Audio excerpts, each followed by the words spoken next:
What's going on, YouTube? Welcome back to another brand new Pacers Gaming YouTube video. Today we brought Wolf74 back. What's going on, Wolf? What's up, guys? Not much, man, not much. Good to have you back. If you haven't seen already, Wolf's done a lockdown badge tier series where we go through shooting, finishing, defense, rebounding, and playmaking. So make sure you check out those videos if you haven't yet. Today we are talking all about power forwards. Now, if you don't know, we just traded for a guy named Nate Call, who also plays lockdown a lot, but is versatile. So you might see Wolf on the 4 this year. He might play some power forward. Who knows? And I think you've been playing some in Pro-Am, right?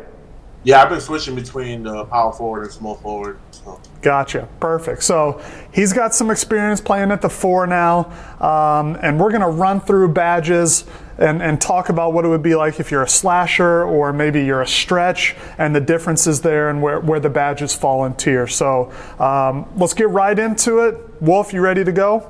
Let's do it. Come on. All right, perfect. So power forwards, catch and shoot. Where do you rank this badge tier 1 to 4? So catch and shoot, I have it at tier 2 right now. I think corner specialist is way better, but catch and shoot is not bad. They're gonna help you shoot off the catch, which is most likely what you're gonna be doing. You're probably not gonna be creating your own shot. So I have it at tier 2 right now. Okay. Does it matter if you're a stretch more than a slasher or somewhere in between, or is it probably tier 2 no matter what? Yeah, it's tier 2 no matter what, just because another badge we'll talk about is just way more prevalent and just better overall. Gotcha. Okay. What about clutch shooter? Clutch shooter is a tier 4 badge. It only activates in the fourth quarter. Very situational. Don't waste your badge points on that. Okay. No matter what, here too? Yeah. Tier 4. Okay. You don't need it because you're clutch anyway, right? Yeah, ice in my veins. Which we talked about a little bit. All right. Now here's the badge you alluded to earlier, corner specialist. Where's this one? Yeah, so that's tier 1, no matter if you're a stretch, slasher, whatever the case may be. Okay. You don't want to put, as many badge points as you want on that. Currently, on my slasher builds, I have it silver. On my stretch, I sometimes keep it silver or put it Hall of Fame, depending on what I'm doing during those games. So you want to have it at least silver, minimum. Okay. What about for people who maybe play in park? If they have a stretch or a slashing 4, where do you see is corner specialist as important in park?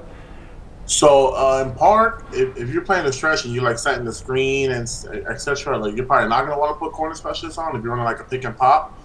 But if you're spotting up and you have a traditional center playing the 3 and a point guard and you're spotting up, you may want to put corner specialist on as well, just because you'll be shooting off the catch or the corner. So perfect. If you're a spot up, put it on. If you're not a spot up and setting the screen, don't waste your badge points on corner specialist if you're playing park. Awesome. Good deal. Okay. Deadeye. Deadeye I have as tier 2. This is a good badge to have, especially if you're a stretch and Pro-Am, because, sometimes people like to swing, and Deadeye helps you make shots with late closeouts. So definitely keep Deadeye. If you have extra badge points, especially as a stretch, if you're a rebounding wing or a stretch, you want to have this probably silver or throw a few, throw or more, depending on how you play. So definitely Deadeye tier 2. Okay.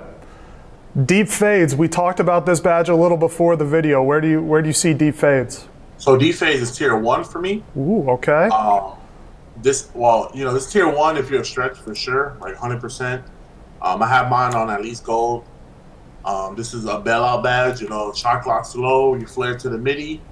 You chuck up a free board for your center, and most likely it'll go in because it's kind of hard to contest fades this year. So. If you're a stretch, if you have a high post fade on your build, I recommend this on at least gold. Hall of Fame, if you could do it. But if you're a slasher, obviously you're not going to be shooting fades, so don't waste your badge points on this. But it's still tier 1 regardless, just because of how overpowered it is. Awesome. And I'm guessing you use this for sure on your stretch.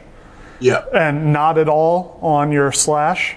No, slasher, not at all, because, most slashers you only have 6 shooting badges or 5 to 6. So you're not going to have a lot of points to put in deep fades. And on top of that, your deep fade or post fade attribute is probably super low. So Got no it. point in wasting it on Slasher. Perfect. And just as a reminder, if you're tuning in and you kind of scroll through or scroll to the end to look at these badges, remember we're talking about both stretches and slashers and everything in between in this video. So make sure you kind of come back and listen to what Wolf has to say, because it could be different depending on your exact archetype. We're compiling all the power forwards into one list. Exactly. So, we're trying to make it easy for you guys. We're trying to make it easy. One video for all of this. Okay. Difficult shots for a power forward. So difficult shots, I have a tier 3. Okay. Just because, you're not going to typically be, that's for fading, right? Fading middies, fading threes, off dribble. You're not really going to be doing that. I have a tier 3 because maybe you have a power forward that is like like a playmaker stretch. I don't know. Some people have different builds. I won't say it's a terrible badge. It's tier 4, but like there's much better badges. That's why I have it tier 3. So I think that's a play style kind of badge. Got it. That makes sense. Okay. Flexible release. I know you had this one pretty high on your lockdown series. Where do you see it now? I have it at tier 3. I think that's a situational badge. It's like play style. If your timing is kind of bad as a shooter and you need help, maybe throw this badge on. But I wouldn't recommend it. You should be able to fill the bar. That's kind of like the basics. So, if you have trouble timing, or sometimes you have lag spikes, you have exactly. Shaky internet. Maybe you could throw on flex because, like I said, Cody alluded to it. It helps with gappers. It's not going to really help with full bars, but if you gap the shot, it'll have a better chance of going in. Yeah. So it's tier 3. If like I said, if you can't really shoot that well, throw it on. Yep. If not, I'll skip this badge. Though we called those shots get back, right? As soon as you shoot back, especially this year, because you can see the bar, so you can't lie no more. You can't be like, full bar. It's really a gapper, so get back fast. Get back on defense. Get back. Get back quick. Yeah. Okay. I've seen a lot of hype around this badge lately. I'm interested to see where you put it. Green Machine. So Green Machine, I have as tier 2. Okay. I think it's a really good badge.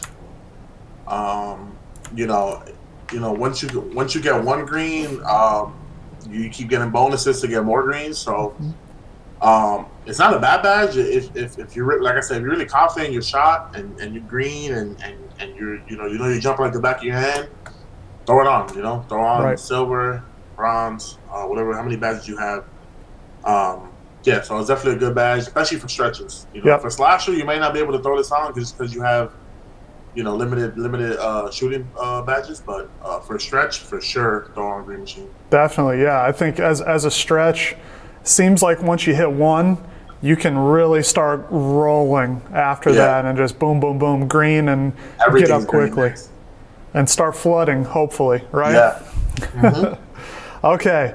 Hot start. Where do you see this one? That's a tier 4 badge. Yep.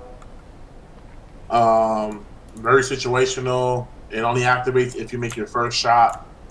And after that, if you miss, the badge is useless. So, tier 4, don't waste your badge points no matter what build you're on. Simple enough. The only time I said this could be useful is for tip play with Swizz, but that's it. Yeah, tip play with Swizz.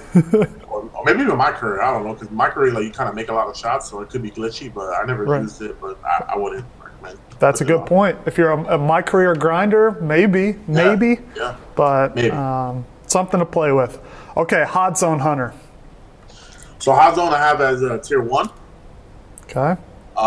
This is a really good badge, especially if you're a slasher with a low 3 ball. You want to throw this on gold. I have this on gold in my slasher at the 4.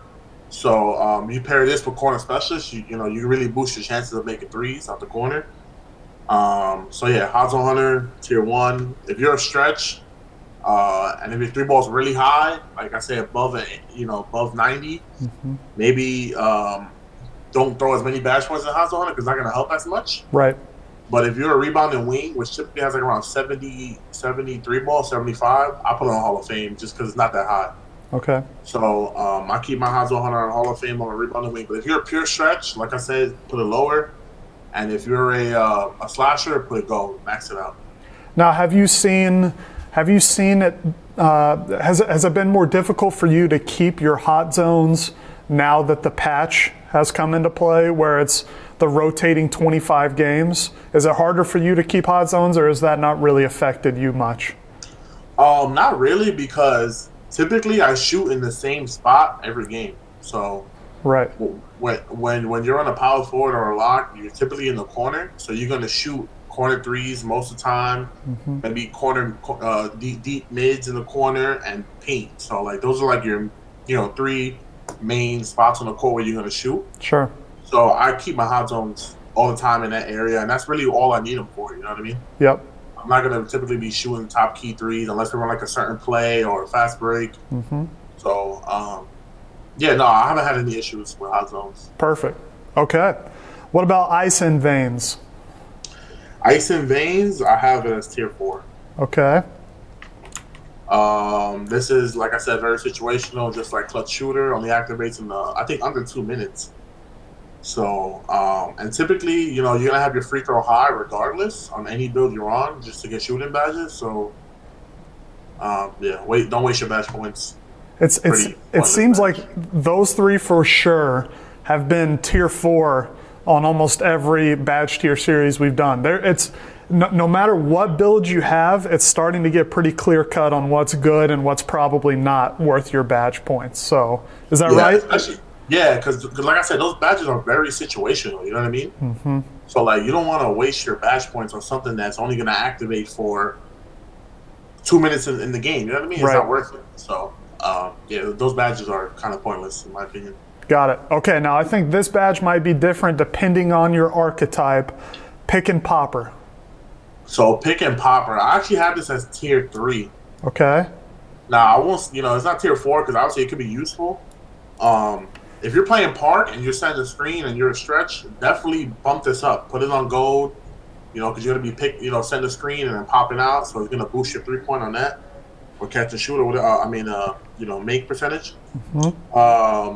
But yeah, pick and popper is situational too, like the Pro-Am, because if you're playing the 4, you're going to be in the corner most of the time. You're not going to be setting the screen, so your pick and popper won't activate that much. But if you're on a team that utilizes the 4 a lot to score, maybe like runs a lot of overload or maybe certain plays where the 4 sets the screen and then you pop out, maybe you could throw it on bronze or silver. But like I said, it's very situational. There's many other badges that are better for Pro-Am. So good deal. And obviously, if you're a slasher, don't waste your time on this. Awesome. Awesome. Okay. Pump fake maestro for a 4. Tier 4. Okay. Yeah, it just decreases the penalties that comes from shooting after pump fakes. Yeah, I mean, don't waste your badges. Don't waste your badges. Yep. So tier 4 pump fake maestro, probably not in the cards for power forwards here. Yeah. All right, moving on. Let's go to quick draw. So quick draw have a tier 1. Okay. So if you're a stretch, you want to put on a Hall of Fame, of course. You want the fastest shot possible. And it's really, really good paired with deep fades, because then if you have quick draw Hall of Fame, it also increases the fading animations. That makes sense. So if you have like post hop shot 1, which is like the glitchy fade that Rainbow did all year last year. Yep. It's like your dude is moving like hyper speed when he does it, because it increases the timing of the meter of your jump shot with quick draw. So I'm not sure if people know that, but yeah, quick draw also correlates with fades. Ooh, and post shots. That's a good tip right there. I think that's a little spicy. So tell me, on the post hop shot, does it increase the animation from the rip, like that first hop, or is it just the second shot? Oh, everything. Like the whole animation plays out faster. Wow. So, okay. I wish we could show a video, but if you have no quick draw and you do post hop 1, it looks like your guy's moving in slow motion. You know what I mean? He's like really slow, like then he fades and hops and shoots. But if you have it on Hall of Fame, your guy's like moving super fast. Wow. So I'm not sure if people know that, but yeah, quick draw really good for post players. Okay. because it increases your, like I said, your fade animations. And if you're a slasher, you still want to have quick draw on, and I recommend on silver with jump shot 38. Okay. So if you have it on silver with jump shot 38, it's super fast. It's a really good enough jump shot where like if they sag off and you shoot, you shouldn't get contested. You know what I mean? Yep. So you can't put it on gold because you might not have that many points. But if you have silver with jump shot 38, that's pretty good enough. That's good enough for a corner shot. But if you're on a stretch, Hall of Fame, tier 1 for sure. Good deal. Okay. Quick draw again. It's been tier 1 in every video. Stays the same for power forward here. Another one that I think will probably be important, range extender. Where do you have range extender? So I have range extender as tier 2. Okay. Really good badge. Helps with deep mids. Also helps with deep threes. The reason why I have it as tier 2 is because you're going to be in a corner most of the time. So you probably won't activate that much. But if you're on a team where sometimes sometimes you spot up on the wing or you run plays, and sometimes you have to shoot top key, maybe it can help. Yep. If you're on a stretch, I recommend having it on regardless. We have a lot of shooting badges, but if you're on like a rebounding wing, which typically that has like 15 shooting badges to like 17, you may want to put your points to like towards deep phase, corner specialist, hot zone, like I said, tier 1 badges, and then you can throw it on dead eye. So like range extender is like tier 2. It's kind of like your play style. Yep. And if you're a slasher, don't waste your points, obviously, because you're not going to be shooting top key regardless. Right. So, range extender tier 2, good badge, situational, depends on your playstyle. Okay. What about, we have 4 more here. Slippery off ball. I have that tier 4. Okay. This is more of like a wing badge for like sharpshooters and stuff. You're not going to be taking off ball screens much. I doubt it. That's more for your sharp. Reverse Fifi though? What do you think? Yeah, no, I mean, like, do you need a badge point for that though? Like Cortana? Cortana? Yeah, maybe. Sorry, we're not going to talk about what those means. Those are some plays from season 2. That's that's for the playbook. Okay. But yeah, those. Yep. Slippery off ball tier 4. I wouldn't recommend wasting badge points on that. No need. Good deal. Okay, steady shooter. Steady shooter I have as tier 3. All right. This is only a badge that I would recommend to put on Hall of Fame. It's Hall of Fame or nothing for this badge. And you can only put it on, like I said, if you're basically a pure stretch. So if you have about 24 to 30 shooting badges between that, then you can throw this on. But if you're a rebounding wing, like I said, that has 15 to 17, don't waste your badge points on this. If you're a slasher, don't waste your badge points on this. So that's why I have it as tier 3. It basically, I call this badge a casual badge because basically, like, it allows you to hit shots that are like 40% smothered and above. So it basically increases your contested shot make, but decreases your open shot. Right. So, and if you have it on Hall of Fame, it shortens the gap, if that makes sense. So, if you have it on bronze, then like if you're wide open, you may miss because it decreases your open shot chance. So anyway, just have it on Hall of Fame if you're a pure stretch. If not, don't waste your time. Good deal. And if you haven't seen our steady shooter video yet, it goes really in depth into exactly what Wolf just explained, the difference between contested make percentage and open make percentage. Don't quote me on this, but I think if you have it on bronze, your open make percentage drops 12% automatically. Jeez. So that hurts. So bad. Right. Yeah. That hurts. So make sure you have it on Hall of Fame. Yeah, Hall of Fame or nothing. Purple or nothing. Yep. Okay, 2 left, tireless shooter and volume shooter. Let's do tireless first. Tireless tier 4. Okay. Only activates when you're low stamina, when you're fatigued. You shouldn't move it around that much on offense. You're going to be, set put. And if you do move, it'll probably be a set play, so you'll have high stamina regardless. Yep. So, yeah, don't waste your badge points on that. All right, last but not least, where do you have volume shooter? Now, volume, I have as tier 3. It's not the worst badge, but You know, if you're on a team where like your four is utilized a lot and you're on a stretch that has a lot of shooting badges, maybe you want to throw it on. Okay. But you know, it's very situational depending on how you play and how your team plays. So I have it as tier 3 because it's not the worst badge, but you know, yeah, tier 3. If you're a pure stretch with a lot of shooting badges, you can throw it on if you want, depending on how your team plays. So do you think this really is only valuable if you're taking, I mean, maybe the most shots on your team, right? Yeah, or the at the second 4? most. Yeah, obviously your point guard or center could be taking the most, but if you're on a team where like, you know, you're a vocal point of the offense, where you know they run like a lot of plays through the stretch and whatever the case, and maybe you're posting up the whole game. I don't know. Every team runs different sets. You know, like for example, we ran post score last year, so Raymond had volume shooter. That'd be a good badge for him. You know what I mean? Ooh, that would have been nuts. So yeah, so it's a very situational badge depending on how your team plays and how you play. Right. So yeah, if you're taking a lot of shots for your squad and you're playing the 4 at the corner, you're jigging, you're posting up, you're shooting top key, you're on a stretch going crazy, throw it on. If not, don't waste your time. Good deal. All right, now, if you've scrolled ahead to see these tiers, remember, we talked in detail about the difference between a stretch, a post scorer, a slasher. So Wolf has them. They could go between tiers, maybe one up or one down. So make sure if you're interested on a certain badge, scroll back in the video and look at that specific badge and what we talk about. So just a little disclaimer there for people who are coming in here at the end of the video. Okay, so Wolf, let's do 2 things here. We're going to do an inside 4 and an outside 4. Give me your first 3 badges that you would rank up in order. So let's start with a stretch. Where would you start top 3 badges?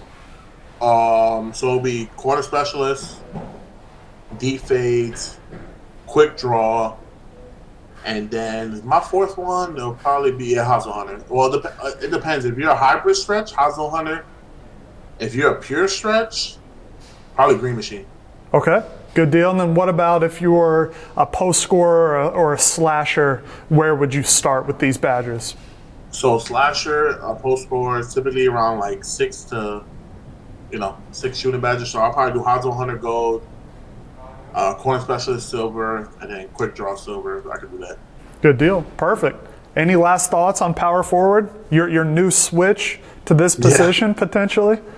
No, I mean I love it. It's kind of different from playing. I played lock for so long, so playing off ball defense, I kind of like it because it gives me more freedom to do what I want. And yeah, I don't know. I really been liking power forward so far. So good deal. Cool. Well, I think that's it for this video, guys. Thanks again, Wolf, for hanging out and running through these power forward shooting badges. Make sure you guys leave a like and subscribe to this channel. We appreciate every single one of you. We're trying to show some love to the bigs now. We've seen a lot of questions on that, so a lot more coming. Make sure you stay tuned. We hope you have a great day from Wolf, from Cody, and all of Pacers Gaming. Have a great day, and we'll see you in the next one.